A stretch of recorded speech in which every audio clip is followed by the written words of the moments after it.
Rice ஊற வச்சு கழுவி வச்சுருக்கேன். கேரட், பீன்ஸு, பட்டாணி, அப்புறம் தக்காளி, பச்சை மிளகாய், வெங்காயம், புதினா.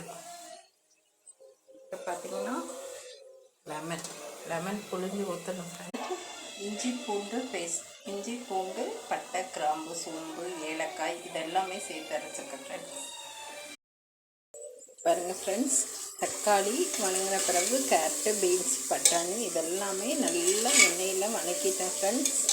அடுத்து ரைஸ் போட வேண்டியதான். அப்படியே எண்ணெயில் வறுத்த மாதிரி பண்ணிட்டு தான் நம்ம வந்துட்டு அடுத்து கறி ரெடியாக போகுது.